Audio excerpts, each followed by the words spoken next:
औज़ुबिल्लाहि मिनश्शैतानिर्रजीम बिस्मिल्लाहिर्रहमानिर्रहीम।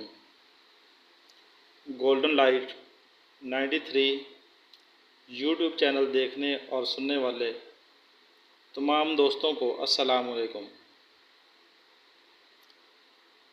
दोस्तों, साबिक़ा वीडियो में हमने पारे को नमक के साथ खर्ल करना शुरू किया था। आज हम नीले और पारे की गिरा बनाएंगे। पारा किसी भी सूरत में हो, उसको काबू करना मेरे लिए मुश्किल नहीं है। हर तरह से बेकार पारा वो भी मेरे काम का, और जो पारा किसी के काबू में ना आ सके वो भी मेरे काम का।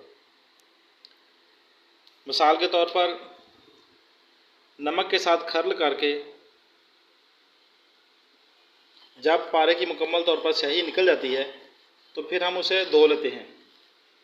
धोने के बाद फिर पारा काबू आता है। लेकिन ये मैं आप भाइयों को समझाने के लिए, दिखाने के लिए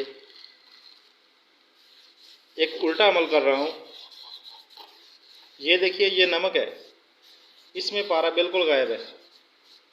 ये खर्ल किया हुआ है। स्याही जो इसकी है ये इसमें आ चुकी है। ये सिरके के साथ जो हमने खर्ल किया था ये वही वाला है। मैंने इसे धोया नहीं है। धोकर नीचे पारा हमें जिंदा हालत में मिलेगा। अगर नहीं धोएंगे तो पारा इसके अंदर कुश्ताशुदा या कुश्ते की हालत में है। ये बिल्कुल गायब हो चुका है। कुश्ता तो मुकम्मल नहीं कह सकते इसे, कच्चा है, लेकिन नमक के साथ मिल चुका है, क्योंकि सिरका थोड़ा थोड़ा करके इसमें डालकर खर्ल करता रहा हूँ। ये मुकम्मल तौर पर पाउडर की शक्ल में है। नीले पारे की गिरा बनानी है, इसलिए हम इसमें यहाँ पर ही नीला ऐड कर देंगे। ये तकरीबन 20 ग्राम के नज़दीक में इसमें ये नीला ऐसे ऐड कर देता हूँ। नमक में से निकालना नहीं, इसको ऐसे ही इसके अंदर शामिल कर देना है। ये नीले को भी नमक के साथ शामिल कर देना है। अगर हम निकाल देंगे तो फिर भी ठीक है, यानी कि नमक निकाल कर पारा धोकर अलग हासिल कर लेंगे। तो फिर हमने कढ़ाई में पहले नीचे नमक बिछाना है, उसके ऊपर नीला बिछाना है, उसके ऊपर नमक पारा डालना है, और पारे के ऊपर फिर नीला, फिर नमक डालना होता है। लेकिन मैं मुख्तलिफ तरीके से कर रहा हूँ।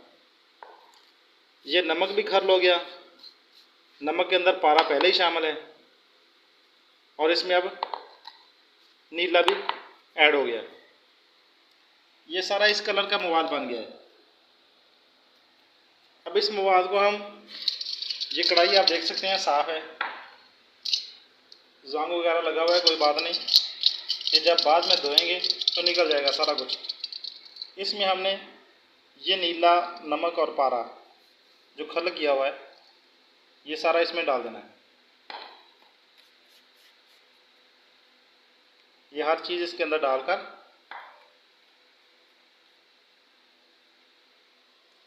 ये देखें, इसके ऊपर हमने को बर्तन, छोटा सा प्याली वगैरह इसके ऊपर उल्टी रख देनी है। इस नमक और नीला पारा जो है, इसके ऊपर ये प्याली है इस्तेमाल शुदा बेकार सी, ये इसके ऊपर थोड़ी देर के लिए हमने इसके ऊपर रखनी होती है। ये क्यों रखनी होती है, इसकी वजह मैं आपको बताता हूँ। ऐसे रख के हम इसके नीचे आग जला देते हैं। ये 2 से 3 मिनट के लिए हमने इसके नीचे आग जलानी है, और इसके बाद इसके ऊपर फिर पानी डाल देना है। ये ऐसे आग जलाने का मकसद ये होता है कि पारा उड़कर नीले के तांबे को अपने लपेट में ले ले, नीले के तांबे के साथ मिक्स हो जाए, और इसके बाद जब हम पानी डालकर इसे पकाएंगे तो ये इसमें पकता रहेगा। तकरीबन ये 10 ग्राम पारा था, हम इसके ऊपर 2-2.5 किलो पानी खर्च करेंगे। थोड़ा थोड़ा करके इसके ऊपर डालकर फिर खर्च करेंगे। ये अब मैं इसके ऊपर, ये सादा पानी है, ये उसके ऊपर डालूँगा। ये आप देख सकते हैं, ये गर्म होने की वजह से इसमें थोड़ा जोश भी पैदा हुआ। इसमें थोड़ा सा पानी डालने के बाद प्याली हमने निकाल देनी है। ये प्याली इसमें नहीं रहेगी। एक तो इसकी डेयरी एक जगह पे काबू रहेगी, और दूसरे नंबर पर पारा तांबे के साथ आसानी से मिल जाता है। इस प्याली को हम धोकर ऐसे, ताकि इसके अंदर अगर पारा उड़कर लगा हो तो वो नीचे पानी के अंदर ही चला जाए।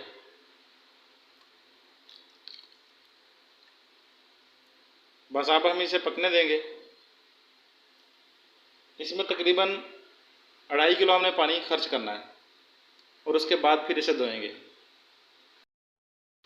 एक बात याद रहे कि जब भी नीले पारे की गिरा बनानी हो तो आग इसके नीचे इतनी रहेगी कि जिससे हल्की हल्की भाप निकलती रहे, पानी उबाला ना खाए। इस तरह तकरीबन 4 से 5 घंटे लग जाएंगे ये मुकम्मल पानी इसमें 2.5 लीटर तक तकरीबन खर्च करने में। वीडियो भी बहुत लंबी हो जाएगी, इसलिए मैं यहाँ पे इस वीडियो को ब्रेक लगाता हूँ। इंशाल्लाह 2.5-3 घंटे के बाद फिर दोबारा इसका नेक्स्ट हिस्सा बना के मैं वो भी अपलोड कर देता हूँ। यहाँ तक मैं अभी अपलोड कर रहा हूँ। अस्सलाम वालेकुम रहमतुल्लाह।